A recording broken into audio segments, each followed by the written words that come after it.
زیادہ تر ان کی پالیٹکس رہتی ہے فلرٹ کرنے کی. کس کے ساتھ فلرٹ کرنے کی؟ ہماری جو نیشنلسٹ تحریک ہے, کبھی پی ٹی ایم, کبھی گلگت بلتستان, کبھی بلوچستان, اب ان کے ساتھ فلرٹ تو کرتے ہیں, ان کے ساتھ یکجہتی میں کھڑے ہوتے ہیں, لیکن وہ مسلح تحریکیں بھی ہیں, ان کے اندر تو جنرل مسائل بھی ہیں, وہ تضادات کے ساتھ لڑ بھی رہے ہیں, ان کی گراؤنڈ پہ پالیٹکس بھی موجود, تو لہٰذا ان کی تھیوری بن جاتی ہے ان کی پالیٹکس کا تجزیہ. لیکن کیونکہ اس کی پالیٹکس کے اندر ان کا کوئی اپنا اسٹیٹ ہے نہیں, اپنے قدم اس کے اندر ہے نہیں, تھیوری ان کی ویسٹ سے آ رہی ہے, تو لہٰذا ان کی پاکستان کے اندر پالیٹکس صرف ایشوز کی حد تک لمٹ ہو کے رہ جاتی ہے, اور آپ کو اس میں نظر آتا ہے کہ ان کا پروجیکٹ بن جاتا ہے کہ ہم نے شعور اور آگاہی بڑھانی ہے, کبھی الیکشن لڑ کے, کبھی کانفرنس کر کے, کبھی ورک شاپ کر کے. آپ نے تیسری کیٹیگری رکھی اس پہ بات ہے, اس پہ بات یہ ختم ہو گیا تاکہ سید عظیم صاحب کی طرف آئیں. تو بس میں انقلابی ماؤس کا جو آپ نے میں ان کا اس پہ موقف کیا؟ جی وہ اگلی چیز وہی ہے. میرا خیال جو آپ نے جو بتانا چاہ رہے تھے نا, میں وہ ساری بات آ گئی ہے. میں اگلی چیز پہ اگر وہ بات کرتا ہے جاوید اختر, جان نثار اختر کا بیٹا, مستر خیرآبادی کا پوتا, جب کیفی اعظمی کا داماد, جب یہ بات کرتا ہے پاکستان کے خلاف, تو میرا خیال ہے کہ وہ بات کی وضاحت, انہوں نے وضاحت, ان کے اس تھیسس سے وہ بات سامنے آ گئی کہ اس کا وہ جو رد عمل, وہ سخت بیان پاکستان میں بڑا اس پہ رد عمل دیا پاکستان کے لکھنے پڑھنے والوں نے, تو وہ سمجھ آ گئی کہ وہ کیوں تھا. بالکل وہ ماؤ کا اور چائنا کا بھی حوالہ آ گیا. میں بس آخری 2 صفحے ہیں میرے لیکچر کے, میں آپ کو بتا دوں آخری 2 صفحے. اچھا, سو اب ان دونوں گروپوں کی ہمیں سمجھ آ گئی, روایتی بائی بازو کی بات کر لی, ہم نے نیو لیفٹ کی بات کر لی, اور دونوں کی بنیادیں کیونکہ اسی کمیونسٹ پارٹی اور پاکستان کی ایلیٹ اور انجمن ترقی پسند مصنفین کی ایلیٹ کی تاریخ سازی میں ہے, تاریخ دانی میں ہے, تو لہٰذا ان کا انالیسس بھی وہیں پہ پھنسا ہوا ہے. اور کیونکہ ان کا انالیسس وہاں پھنسا ہوا ہے, تو دانستہ یا نادانستہ طور پہ ہمارے ہاں جو اصل گراؤنڈ پہ جینون لڑاکا عوامی مزدوروں کسانوں کی تحریکوں نے جنم لیا, اور وہ چھوٹی تحریکیں نہیں تھیں, آپ کو نام یاد ہے, تلنگانہ, تباگا, کشمیر کے اندر, بنگلہ دیش کے اندر, حشد نگر کے اندر, نکسل باڑی کے اندر, گلاڈیر کسان تحریک, جنوبی پنجاب کی مزاریوں کی زمین کے اوپر پاکستان مزدور کسان پارٹی کی تحریک, ان تمام تحریکوں کا آپ کو ان کی تاریخ دانی کے اندر ذکر نہیں ملتا, آپ کو ان کی کتابوں کے اندر اس کا ذکر نہیں ملتا, اور اگر ملتا ہے تو اس کے اندر سے اس کا لڑاکا پن نکال کے انالیسس ملتا ہے. ٹھیک ہے, تو لہٰذا یہاں سے میں آتا ہوں تیسرے نقطۂ نظر پہ, کہ دیکھو تیسرا نقطۂ نظر تھا کیا, اس کی طرف میں اشارہ کر رہا ہوں, جو آج ہمیں شاید اس کو اپنانے اور بڑھانے کی ضرورت ہے. وہ تیسرا نقطۂ نظر کی میں آپ کو 2 اہم مثالیں دیتا ہوں, کشمیر اور بنگلہ دیش کے حوالے سے, کیونکہ پھر ہماری کانورسیشن فل سرکل آ کے انڈیا سے جڑ جائے گی. تو کشمیر اور بنگلہ دیش کے اندر ہمیں وہ نظر آتا ہے تھا. کشمیر کے اوپر آپ نے بیانیہ سنا ہوا ہے روایتی بائی بازو اور نیو لیفٹ کا, کشمیر کے اندر کیا مسئلہ ہے, ایک طرف مسلم ٹیررزم ہے, دوسری طرف انڈیا ہے, پاکستان کی ریاست ہے, دونوں غلط ہیں, ایک ریاست دوسری پہ حملہ کرتی رہتی ہے. ہمارے جو ساتھی تھے جو چین نواز گروپوں سے نکلے تھے, ان کا تجزیہ بہت ہی مختلف ہے. وہ دیکھ رہے ہیں کہ جب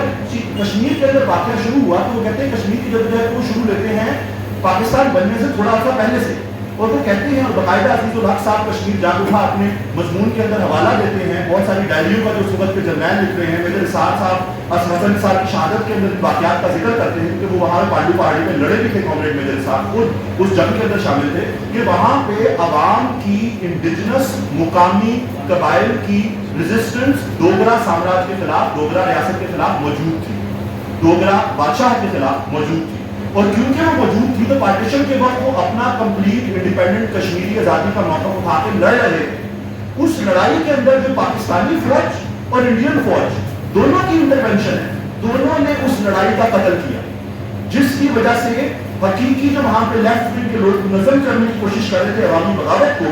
وہ ان دونوں ریاستوں کے اس کے اندر انٹرونشن کو بنیادی طور پہ وہاں کی تحریک سے, جو انقلابی تحریک تھی, جو عوام کی آزادی کی, نیشنل لبریشن قومی آزادی کی تحریک تھی, اس سے بٹریل سمجھتے ہیں, اس کے ساتھ دھوکہ سمجھتے ہیں. بالکل اسی طرح جس طرح تلنگانہ کے اندر لڑائی چل رہی تھی جب پارٹیشن کی, ہمارے ساتھی سمجھتے ہیں کہ جب پارٹیشن ہوتے ہی کمیونسٹ پارٹی آف انڈیا کے لیڈروں نے ساتھ دیا نہرو کی حکومت کا, تو نہرو نے پہلی جنگ کی اپنے ہی اندر حیدرآباد, دکن, تلنگانہ کے اندر جاری تحریک کسانوں کے اوپر, اور اس کو روکا لڑاکا بننے سے. اسی طرح کچھ سال پہلے آپ کو پتہ ہے ویسٹ بنگال کے اندر تباہا کے اندر. دوسری مثال میں ہمارے ساتھی کی پوزیشن کی دوں گا آپ کو بنگال. کہ جب بنگلہ دیش علیحدہ ہو رہا ہے پاکستان سے تو بنگلہ دیش کے اندر صرف مفتی باہنی ایک طرف سے انڈیا کی سپورٹ اور دوسری طرف سے پاکستانی فوج نہیں لڑ رہی، ہمارے ساتھیوں کی جدوجہد موجود ہے۔ 24 میں سے 22 یا 24 ضلعوں میں، شاید غلط بول رہا ہوں، بنگال کے اندر صبح 22 یا 24 ضلع بنگال پر، ان میں سے 7 ضلعوں کے اندر پوربا بنگلہ سربہارا پارٹی بن چکی تھی جو مولانا باشانی کی کمیونسٹ پارٹی سے ڈاکٹر طاہا لوگوں کی علیحدہ ہو کے ایک ماؤس نقطہ نظر پہ کھڑے ہو کے بیک وقت مفتی باہنی سے بھی لڑ رہی تھی،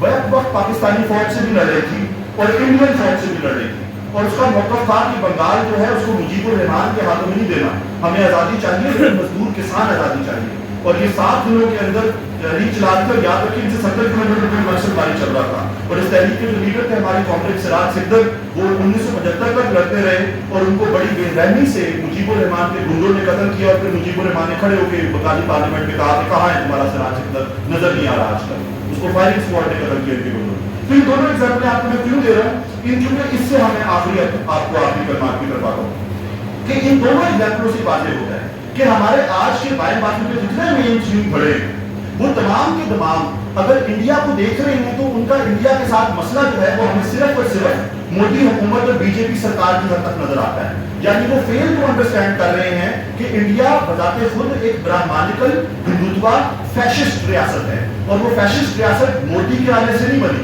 اس کے بننے میں کانگریس کا بھی کردار ہے اور اس کے چمچے جو ہیں سی پی آئی اور سی پی ایم ان کا بھی ایکول کردار ہے، اور یہ ریاست اپنے اندر بیک وقت دلتوں پہ، کسانوں پہ، آدیواسیوں پہ، اور آج کل آپریشن کاغار کی صورت میں جو انہوں نے 1 مہینہ پہلے سی پی ایم ہاؤس کے جنرل سیکرٹری کو بما 26 ہمارے کامریڈز کو شہید کیا، اور پچھلے 2 مہینوں کے اندر 3 مہینوں کے اندر 500 سے زائد ساتھیوں کو شہید کر چکے ہیں، وہ ایک بے رحمانہ آپریشن چلا رہی ہے مغربی سامراج اور اپنے بڑے بڑے سرمایہ داروں کی بنا پہ جو مائننگ کرنا چاہتے ہیں، ڈیفارسٹریشن کرنا چاہتے ہیں، جنگلوں پہ قبضہ چاہتے ہیں، اور بیک وقت اپنے سے باہر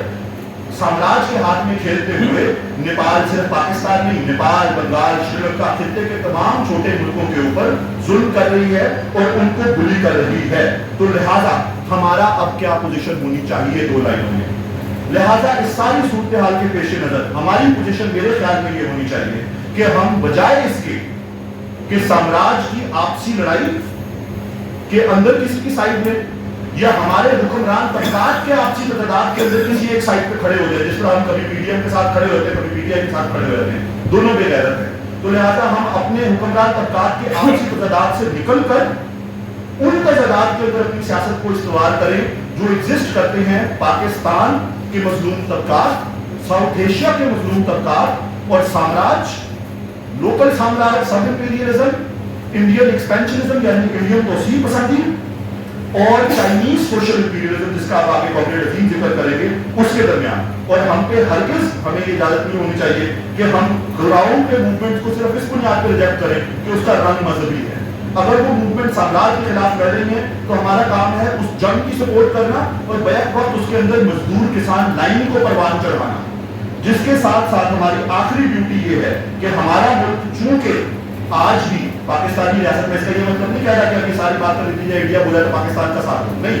پاکستانی ریاست جو ہے وہ بنیادی طور پہ نیم تحریکرانہ